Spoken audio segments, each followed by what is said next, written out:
Hello, everyone. In today's lecture, we will be covering Chapter 28 from the Cooper, Huron, and Heward textbook. The chapter is on token economies, group contingencies, and contingency contracting. These are the 6th edition TCO items from the BCABA TCO that we will be covering.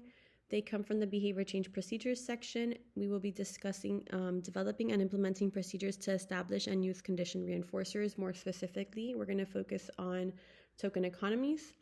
We will also cover developing and implementing group contingency procedures and contingency contracting procedures. So the 3 topics discussed in this presentation today, token economies, contingency contracting, and group contingencies, are all very highly effective interventions that we have in behavior analysis to produce behavior change, whether it be to increase behaviors or to decrease behaviors. And they are often interventions that, they can be standalone interventions, but often we see these as interventions that are grouped together with other interventions, or as we create treatment packages. So these interventions will typically, accompany other interventions or complement other interventions. And they all tend to be pretty effective at either increasing individuals' behaviors, if that's how you choose to apply it, and also they can be applied to groups. So token economies specifically have been applied successfully in many different settings, in educational, residential, employment, and therapeutic settings. We often also see token economies used within retail settings. So I'm sure many of you have received emails, for example, saying that they have like a rewards. Reward systems where basically if you eat somewhere 5 times, you can get free fries. That's an example of a token economy. And token economies have been proved successful whether they're administered by practitioners or even peer groups. Okay, so token economies or token reinforcement systems are going to be composed of have 3 major components. The first thing is that you're going to have a select list of target behaviors which the clients can earn reinforcers for. These are behaviors that usually you want to target for increase. So basically you're going to say, contingent on these behaviors, you should deliver these tokens or these points or these, if it's rocks that they're collecting, whatever it might be. You're going to select a specific item that a client is going to earn contingent on appropriate behaviors. Okay, and then once they earn or they accumulate a specific amount of these tokens, then they're going to be able to exchange that token or those sets of tokens for a backup reinforcer. And that backup reinforcer can really vary, and it's usually a very potent reinforcer that the client is willing to work for. Okay, so I have a sample here, and this isn't something that should be new for you all. You should have had some exposure already to token economies in your previous course, but in case you haven't, I have an example here. So here's an example of a token board where the person has different choices of backup reinforcers or reinforcers that they're basically working for or working towards receiving. In this case, the person has selected to work for iPad, so it says I want to earn iPad, and then here are the tokens that the person is earning. So in total, for this particular token economy, they have to earn 5 tokens in order to earn this backup reinforcer. Okay, so these tokens here, in this case, they're little coins. These coins will be delivered contingent on occurrences of appropriate behavior. And they will accumulate all of their reinforcers. And once they accumulate all of their tokens, which these would be considered conditioned reinforcers, once they accumulate all of their coins, then they can earn their iPad. Okay, so token economies have 3 complex but interconnected schedules of reinforcement that govern, when tokens will be delivered. This is a token production, accumulation, and exchange schedule. So these interconnections work in 3 stages. Basically, the behavior or behaviors to be reinforced are identified and defined. So we need to know very clearly what exactly is going to result in reinforcement. And then we have to have that medium of exchange selected. So for example, in the previous example, they're earning coins. But like I said, some people can earn little rocks. Some people can earn stars. It could look very different for each learner. And you can tailor your token economy specifically to what your client likes or what your client would find interesting. And then finally, you're going to have a schedule where your participants exchange earned tokens for backup reinforcers. And this is going to look different for every single client. So for some clients, they can tolerate, having to collect 100 tokens before they can earn a backup reinforcer. And then other clients, they're only going to be able to tolerate earning three let's say tokens before earning their backup reinforcer. And so that schedule of reinforcement, all of these schedules of reinforcement are really going to be dependent on your client's individual needs. Okay, so what exactly is the function of tokens and why should we use token economies? Well, there are situations in which you want to be able to extend the time between when a person needs to receive reinforcement. And, sometimes they can't tolerate not receiving a reinforcer, and so they'll engage in maladaptive behavior. They'll repeatedly request, when am I going to gain access to this item? And so we can use tokens to bridge the time gap between the occurrence of a behavior, usually a desirable behavior, and then the delivery of a backup reinforcer. Okay, tokens can also bridge the gap between the behavior and the delivery of the backup reinforcer. Tokens make the management of motivation less critical for the behavior analyst. And then effectiveness depends to a large extent on the extensiveness of the backup reinforcers. So on this slide, I have examples for you of different types of token economies that might not be the traditional ones that you've seen or even the ones I showed on previous slides. So the one that I showed on the previous two slides, the first one had only 5 tokens that needed to be exchanged for a backup reinforcer, whereas you can see that this jar, potentially the client can earn hundreds of pom-poms before they gain access to the terminal reinforcer. And in this case, they're earning marbles. And for every single level that they reach, they can earn different reinforcers. So here in the bottom, it says that once they reach, let me get my pointer out. Once they reach this first level down here, the whole class can play, I don't know what it says, but let's say a fun game. The second level, once this is a one that's being implemented for the entire class. So once they reach the second level, they get to decorate biscuits. Once they reach this third level, they get to have ice pops. Once they reach this fourth level, they get to have a PJs and Teddy's party. And then once they reach this final level up here, or they fill up the jar all the way up there, then they get to have popcorn and a movie. And again, these are variations of token economies in which the clients are required to earn much more tokens than with the other token economy that I demonstrated for you in the past few slides. And so, like I mentioned, it's imperative that you as the behavior analyst or as the assistant behavior analyst consider what's the schedule of reinforcement that's going to be conducive to learning for my client, that will allow them to still access reinforcement without, ratio strain. You want to definitely tailor your token exchange schedule to your client's individual needs. So on this slide, I have some examples for you of different reinforcers that you could exchange tokens for. And this is, of course, this needs to be tailored to each client that you work with, but this is just an example. So if you're using a token economy where a client is earning points and then they could exchange those points for rewards, here's an example of what that could look like. So if they had 5 tokens that they had earned, they can exchange it for a song download. If they wanted to accumulate their points, it's similar to money. So if they wanted to accumulate their points and earn, let's say, this one that costs 100 points, they could.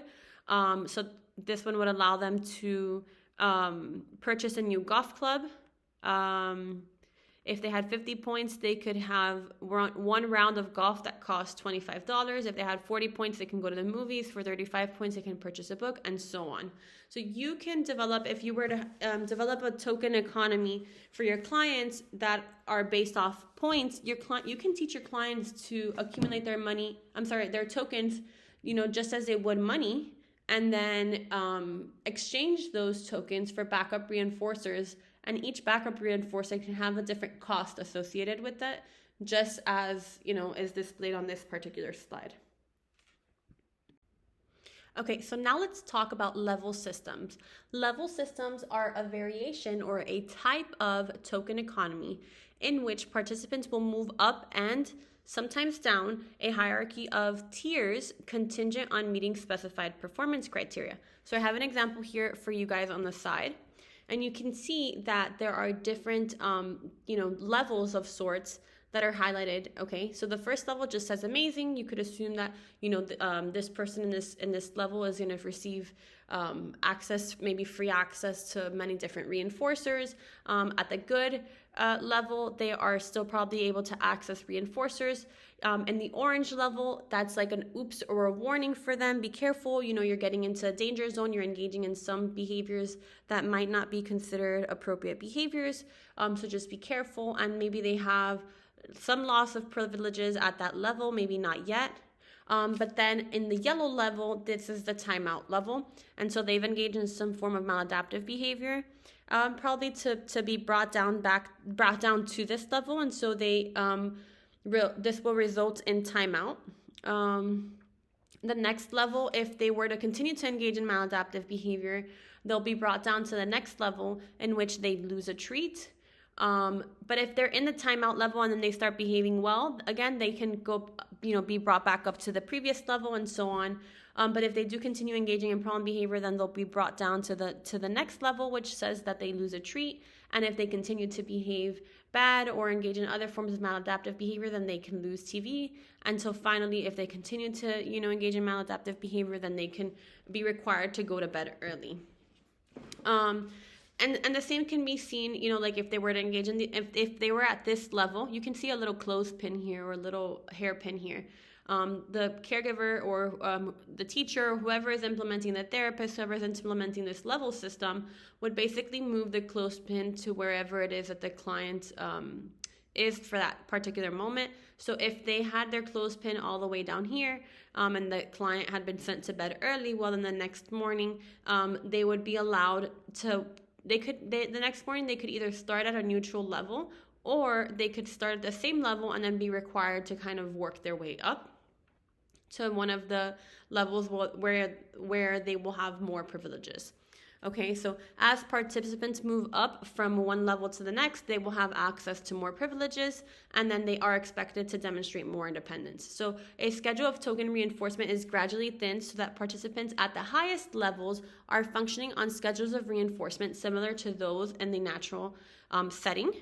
And then students must acquire and achieve increasingly more refined repertoires while reinforcement is simultaneously decreased. So at these levels up here, they will be receiving less reinforcement, but they will be expected to maintain some of those behaviors. Okay, so level systems, like I mentioned, and I demonstrated in the previous slide, are going to have different sets of privileges for each level that you're on. For levels where for the higher levels, you will be probably able to engage in or have access to more privileges, whereas with lower levels, you might not have access to as many privileges, or you might have some privileges revoked. Okay. The level systems are going to be most effective when they are packaged with other interventions. They're going to be most effective when you are explaining to students what the contingency is. So contingent on what behavior will they be able to level up, okay, and contingent on what behavior will they level down and will they lose privileges for. And then it's also going to be important that you use differential reinforcement in order to reinforce closer and closer approximations to the next level. So you should be, if there are specific behaviors that you don't want your client engaging in, you probably shouldn't be reinforcing those, and you should be reinforcing the appropriate behaviors that you would like to see your client engaging in, and that will help them achieve, or access the next level. So here is a different example of a level system, or the privileges of a level system, that I found from an article written by Edward and Johnson in 2007. This was a study that they conducted, and they used a level system, or they evaluated a level system. And so here are the different privileges that their clients were able to access within the different levels. So if the client was in level 1, they were able to get break time between classes, they had free time at their desks, and the students needed permission in order to leave the desk area, and the students also had to eat lunch in the classroom. But if they, engaged in some pre-designated, appropriate behaviors, and then they did it consistently, then they would be moved up to a level 2, in which they would access additional privileges. So they would get break time in between classes. That one was one actually that they had in the previous level, but they would also be able to now eat lunch outside of their classroom. They could also have free time within the classroom, which is an added privilege. They could also listen to music during free time. They could work on their computer, and then the students could use their points to earn items at the school store. If they were then moved up to level 3, they can have all of the privileges from the previous 2 levels. And in addition to that, they had new privileges that they would basically earn, or that they had gained access to. And those were that they could buy a homework pass, they could buy 1 can of soda per week, and that the student was eligible to earn points or credit for his or her work at school. And then if they were moved up to a level 4, they would have access to all the previous 3 privileges, or the previous privileges from the last 3 levels. And in addition to that, they could play board games, they could listen to music while working, and they could buy off-campus lunches with teacher or principal approval. Or with the teacher or the principal. So again, this is an example of a level system. The students, depending on their behavior, can be moved up or down, or the clients, depending on their behavior, can be moved up or down. And these can be applied across settings. They don't only need to be applied in a school setting. I think we've seen them, or at least I have seen them most often used in school settings. But I think even prisons, operate on a level system in some cases. You can use level systems in classrooms. I'm sorry, not in classrooms, at home. I already said the classroom. But at home, you can also use a level system like this. So it would work, and it would be effective across different settings.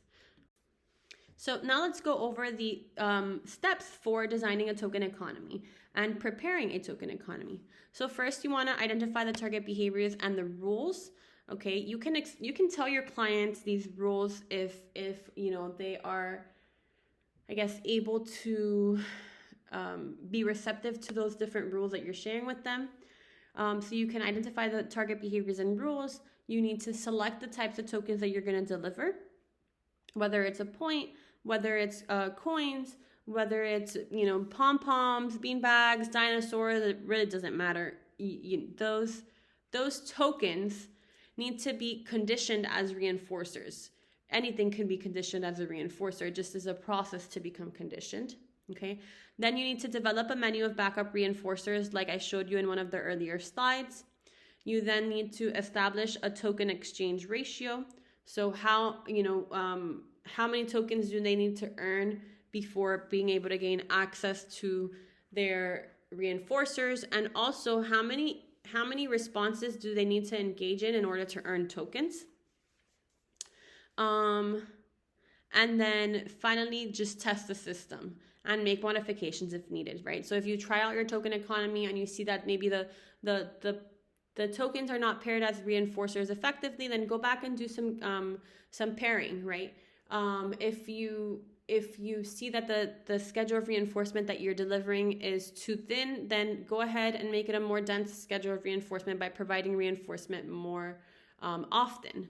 Okay, you can tailor these steps as you go along, but you definitely want to test your token economy and make modifications as needed.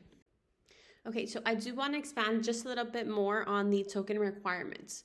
So you should know whether the individual has the skills required to earn tokens. You want to make sure that the tokens are easily attainable for the client, especially at the beginning of, you implementing a token economy.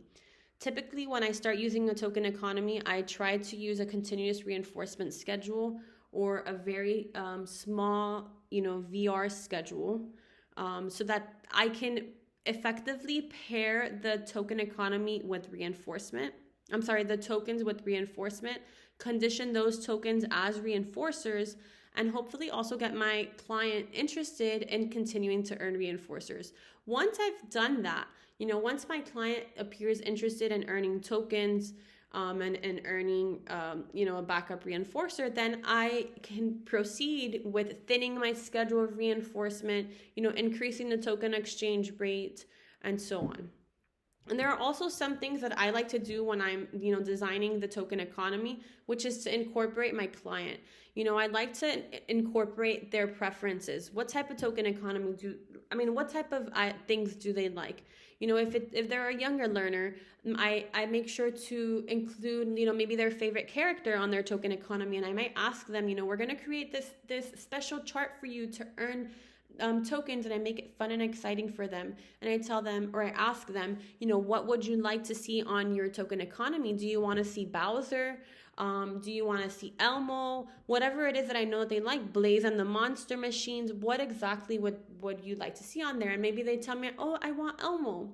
Okay, so then I'm going to go back and I'm going to create a beautiful token economy with Elmo on it that might make them interested in, coming back and earning tokens. And maybe the tokens that they earn are the different Elmo characters. Rather than being like little stars or something like that, maybe they can earn the different Elmo characters to make it interesting and engaging for them. Which is also going to help to pair my tokens, not just with reinforcement in the sense that I've exchanged them. I've paired them with backup reinforcers, but also the token itself is now more valuable because it's a character that they already like or have a history with and find appealing or reinforcing. I might also ask them what items, I typically will ask my clients what they would like to earn, right? What's important for them? What would they like to see as reinforcers on the list of backup reinforcers? We can negotiate the prices or the cost of the backup reinforcers. That's a good skill for them to have. Okay, and then we can create that list together. So the more you incorporate your clients in the creation of the token economy, the more effective it's likely to be, the more interested they're going to be in earning their specific tokens. If you do get pushback, which I've never experienced before, I've never had, pushback on a token economy by any of my clients. But if you do experience pushback, then you can consider, other interventions, or you can, tailor, you can modify the token economy. Maybe it's to set it up in a different way. Or like I said, maybe if you didn't incorporate their opinion or their wants or their desires, maybe you can go back and do that. And that would make it more appealing of an intervention to them. And I could see that being more of a concern for older clients than maybe for younger clients. But token economies are not just something that's used in ABA. Like I mentioned, token economies are used, even by people that don't know anything about behavior analysis. There's teachers that maybe don't know much about behavior analysis, and they use token economies. They're used in the workplace. They're used in like I mentioned, in retail spaces where they have reward charts, and if you buy a certain number of tacos, or you spend a certain amount of money at Taco Bell, you can earn a free taco or you can earn a free reward.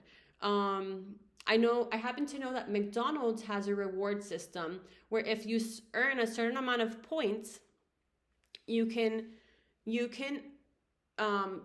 earn different rewards. So if you earn, let's say, 200 points, you can buy or you can get a free small fry. Or if you earn 500 points and you accumulate those points, then maybe you can buy a cheeseburger. And then if you earn 750 points, then maybe you can buy a double cheeseburger. And if you earn 1,000 points, you can buy an iced coffee. And then if you earn 1,500 points, you can have a big breakfast. That's an example of a token economy in our real world life. And we can try to develop that, right, that we might use or come into contact with on a day-to-day basis, and nobody even knows. And so we can try to develop interventions or our token economies in a similar way where it's integrated so seamlessly into our clients' lives, that it doesn't seem like this arbitrary or childish type of intervention, but rather something that's seamlessly integrated into their lives. When the learners are involved, they are less likely to test the system. Okay, so some other considerations, and something we have not talked about yet, is what happens when a client engages in problem behavior and we are using a token economy. Will I remove tokens or will I not remove tokens, right? Will the token economy include a response cost contingency? And that will really depend on your decision as a behavior analyst and whether something like that is necessary or not. But definitely keep in mind that a response cost contingency is a punishment procedure. And so we have a responsibility as behavior analysts to make sure that we are attempting reinforcement-based interventions first, and that usually, for the most part, whenever possible, we try to exhaust those first before resorting to punishment-based strategies. So, that's one consideration. So, a token economy can include the loss of a token loss contingency for inappropriate behaviors and rule infractions. Any behaviors subject to response costs should be defined and clearly stated in the rules, right? I want to point this out. Basically, what this specific bullet point is telling us is that it's not like you're just going to go in and willy-nilly implement response cost, okay? If your behavior analyst, or if you as the assistant behavior analyst have not designed the token economy to include response cost, you should not be removing any tokens, even if there is an instance of problem behavior or multiple instances of problem behavior. Okay, it can be tempting. It can be tempting to want to remove a token, but that's not how the intervention was designed, and it's important that we maintain treatment integrity and treatment fidelity. So we have to implement our interventions as they were designed to be implemented. And we also need to train our therapists to implement interventions as they are designed to be implemented. It is not okay to, on a whim, decide to modify our interventions without having previously consulted with your behavior analyst, or you yourself as the BCABA just on a whim at making these types of changes, unless you are in that moment testing out what's the most effective, what's going to be most effective for your token economy. If you are in the process of supervising and figuring out what's going to work and what's not going to work, perfect, that's the time to try it out. But otherwise, it's really not okay for anyone on a whim to be modifying an intervention without prior approval, from the BCBA, or you yourself if you're making that change as the BCABA. So the more serious, or so let's say that you were to implement a response cost procedure, well, then the more serious the inappropriate behavior is, the greater the token loss. You never apply token loss to a behavior if the learner does not have tokens. Students should not be allowed to go in debt. And then a learner should always earn more tokens than they lose.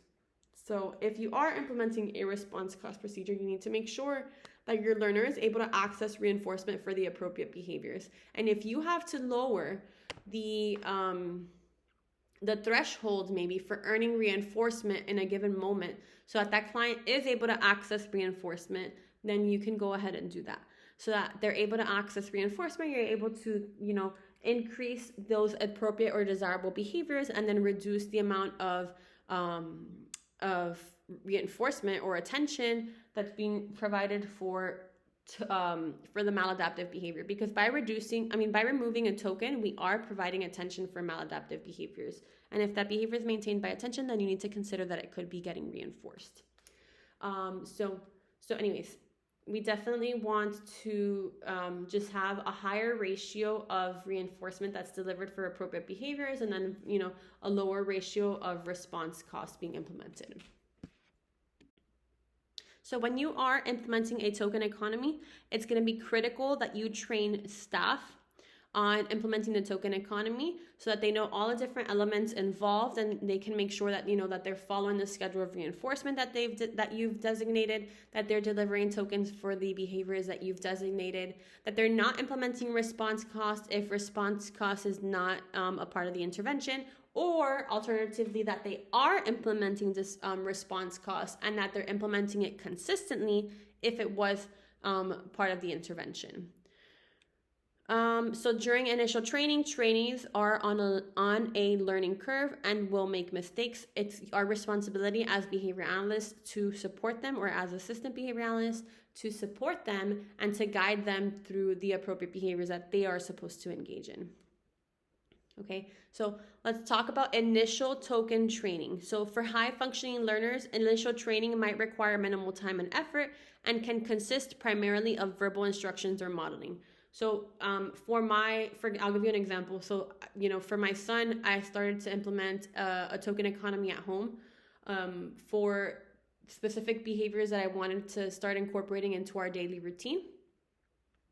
And our token economy looks different than the ones that I displayed here. He has a weekly token economy with certain behaviors he's expected to engage in every day. Well, my son is a neurotypical boy, and all I had to do for him was, display the token board, and I said, look, you're going to earn these special little dinosaur tokens.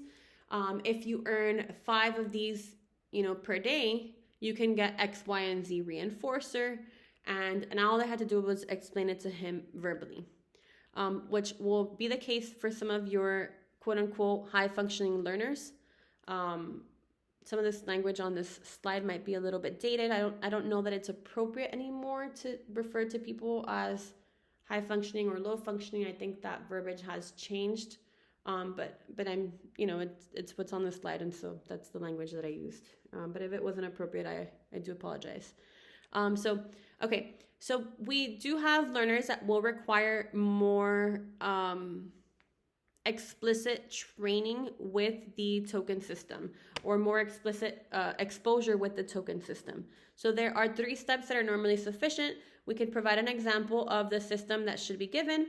We can model the procedure for token delivery, and then model the procedure for the token exchange.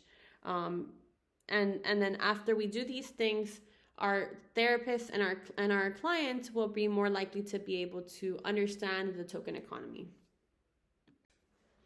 So as with any intervention within ABA, token economies are going to require ongoing monitoring and ongoing training. Okay.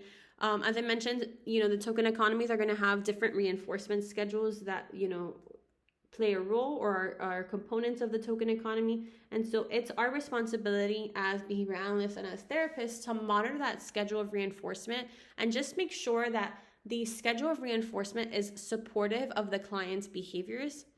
And also that, if needed, that we are gradually thinning that schedule of reinforcement, because we don't want our clients to be dependent on a token economy. Okay, we only add in token economies as a method of support, or as like a supplemental material, right? To get certain behaviors on track, to get a behavior occurring more often or more consistently, to reduce maladaptive behaviors. Those are usually the reasons that we add a token economy in.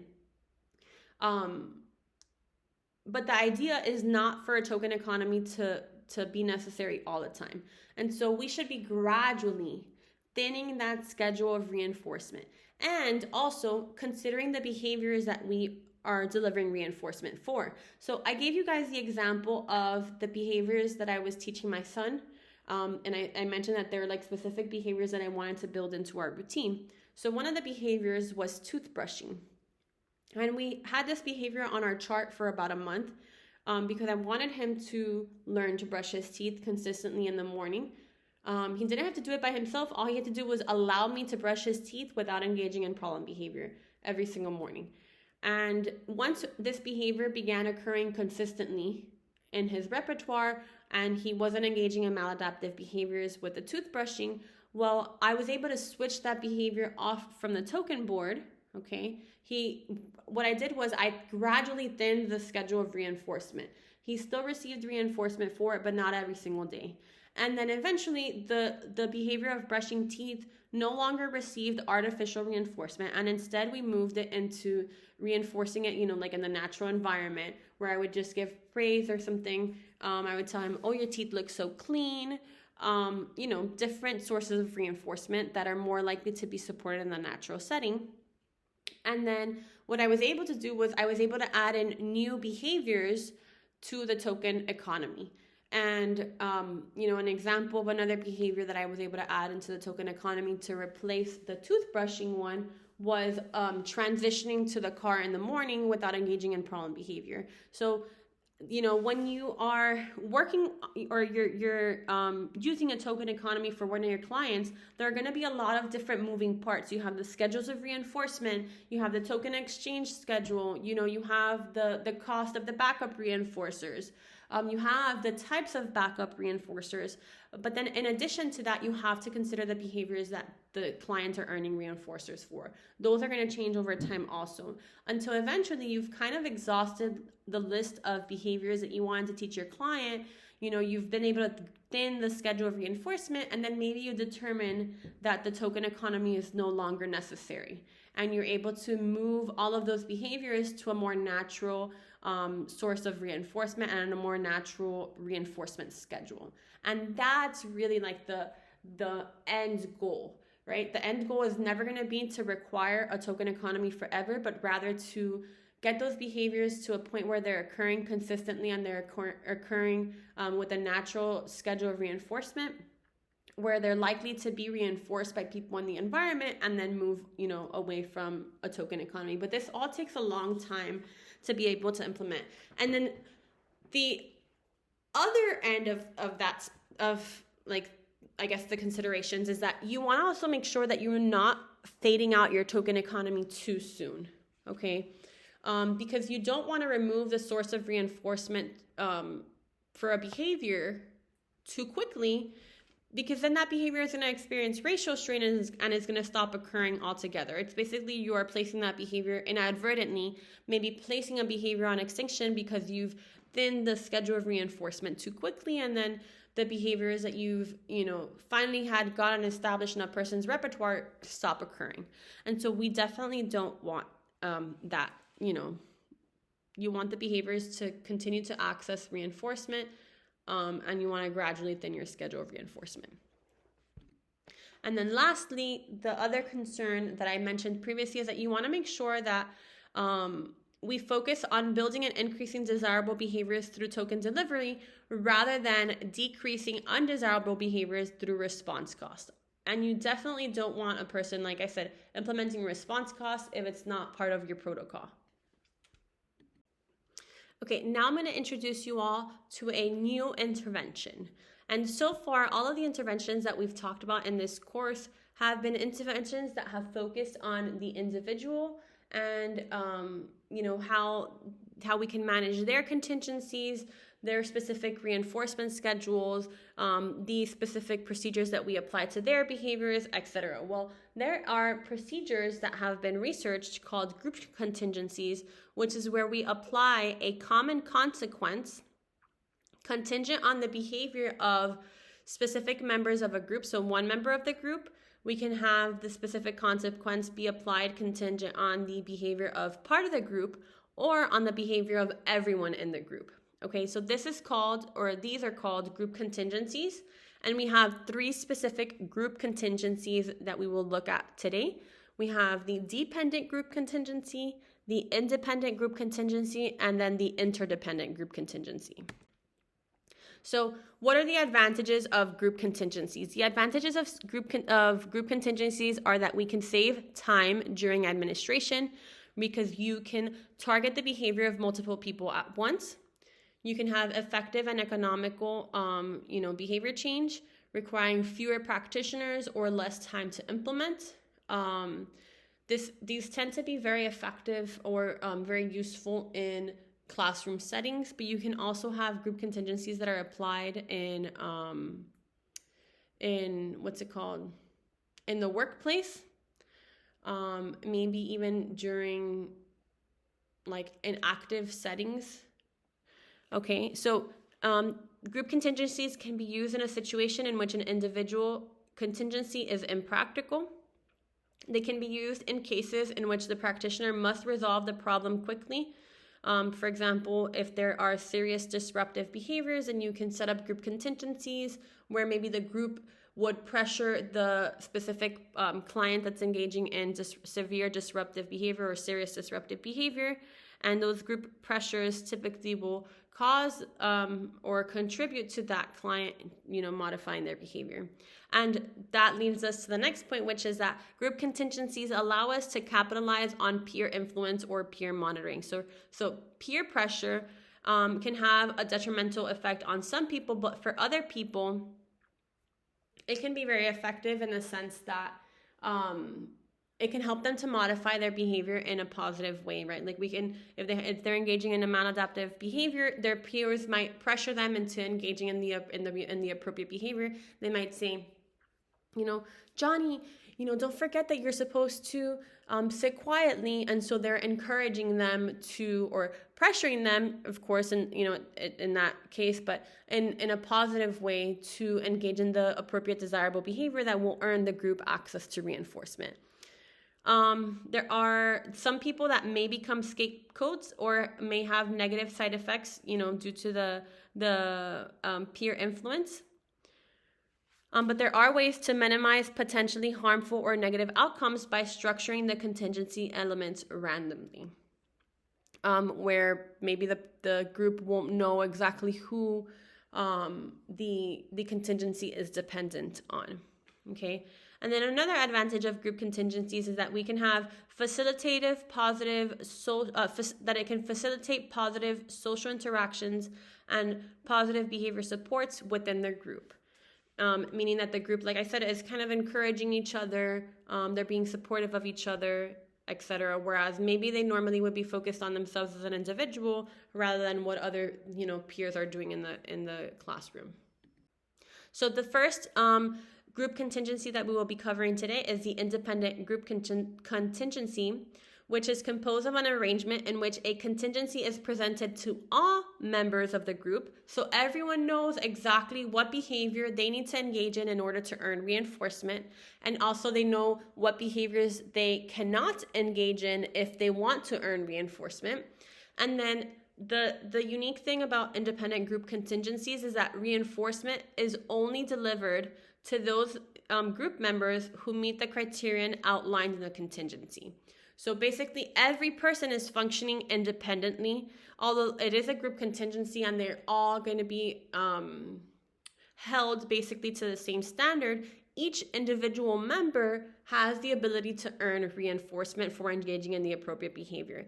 And similarly, each individual member has the ability to, not earn reinforcement by not engaging in the appropriate behaviors.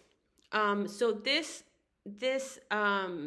group contingency is often combined with other interventions. So that other intervention is contingency contracting and token reinforcement programs, because these programs usually establish reinforcement schedules independent of the performance of the members of the group. Next, we have the dependent group contingency. And like I've told you many times before, I feel like the names of a lot of our interventions tell us exactly what the intervention is. So with the dependent group contingency, the reward for the whole group is going to depend on the performance of one individual student or a small group of individuals. Okay, so basically you can have, let's say, a group of 30 people. They all know exactly what the contingency is, what the behavior is that is going to earn them reinforcement, or what specific behaviors they cannot engage in if they would like to earn reinforcement.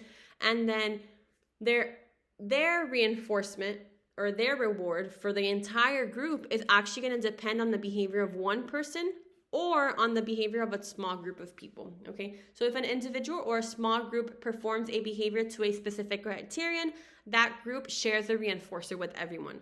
And then the group's access to the reward is going to depend on the individual's performance. This procedure has like an AKA or another name for it. It's typically also called the hero procedure because one person in the group has the ability to save everyone basically, or to get everyone access to the reinforcer.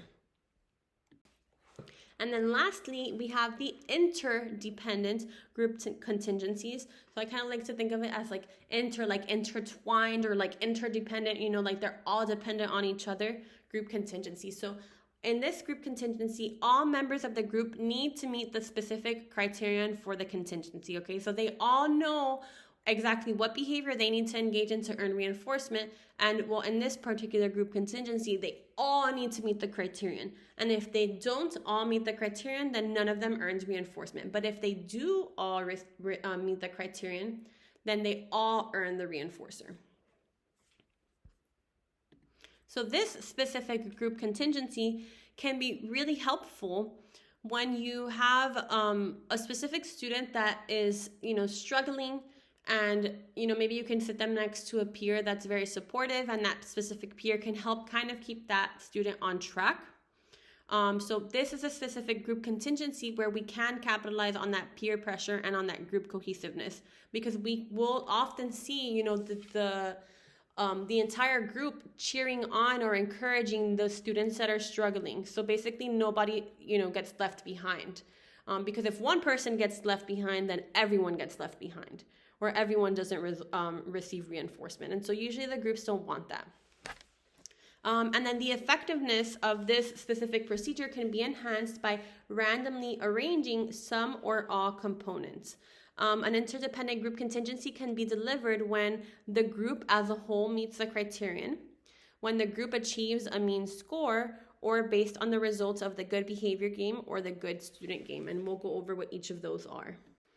Okay, so now we're going to talk about the good behavior game, which is a type of interdependent group contingency in which we try to address a variety of classroom disruptive behaviors. So within this specific variation of the interdependent group contingency, basically we have a class or a group that is divided into different teams, and then those teams are told that whichever team has the fewest marks against it at the end of the game is going to earn a reward. So here's an example of the good behavior game. We have a goal, which is for students to be good listeners, and I'm sure that's been clearly defined by the teacher. And then the team with the fewest marks is going to earn reinforcement. The other teams that have higher marks are not going to earn reinforcement. So each team is told that it can win a reward if it has fewer than a specified number of marks. So we can group the teams against each other, and we can also just have a specific criterion. So the advantage of the good behavior game is that competition can occur within teams, okay? We can also have across team competitions. So we can have within teams would look like you have specific teams, and you tell within the team, whoever has the fewest marks within your team wins. We can have across team competitions, which is what this would be an example of. Oops, you can't see my pointer. This would be an example of where we are having the teams compete against each other to see which one has the fewest points. Or we can have teams compete against a criterion. So we might say whoever has 2 or fewer points can earn the reinforcer. So in this case, team 1 and team 2 would be able to earn the reinforcer, but team 3 has 3 marks, and so they wouldn't be able to earn the reinforcer. Next, we have the good student game, which is really similar to the good behavior game, except the good student game is tying that interdependent group contingency component with self-monitoring. So basically, we're teaching the clients or the students to be able to monitor their own progress with their behavior, and to see, are they making progress towards the goal? Are they engaging in the behaviors that they, were asked to engage in, or are they not, or are they engaging in the maladaptive behaviors that they shouldn't be engaging in, etc. So this specific variation of the interdependent group contingency is great to be implemented, or is perfect for implementation during independent seat work periods when problem behaviors tend to arise in classrooms. So to implement something like the good student game, the teacher should choose specific behaviors that she wants to modify, and she should define those specific behaviors. Then they should determine the goals and rewards that, the goals, what specific goals would they like to see, and what specific rewards will the students earn. And she can use the he or she, I'm saying she, but a teacher can be a he or a she, can earn rewards. The students can decide on the rewards that they can earn. And then the teacher will determine whether groups or individuals will be monitoring the specific behaviors. So when you're implementing the good student game, you want to make sure that you are training your students.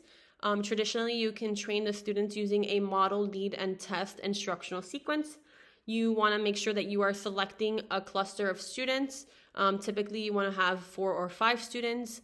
You want to make sure that they understand the contingencies for reinforcement, that they know exactly the behaviors that are going to result in reinforcement, and that those behaviors have been clearly defined. Your definitions should include examples and non-examples. You should practice, the students should be practicing under the teacher's supervision how to engage in that specific target behavior. And then also the teacher is going to select 1 or more students to record their own or the group's performance. Okay, because as I mentioned, with the good student game, there's an added component of self-monitoring. So the students have to monitor how they're performing with the specific behavior that they're supposed to be engaging in. Now that you've learned about the 3 different group contingency types, let's talk about how to best set up your group contingencies. And the first step is to make sure that you're choosing an effective reward.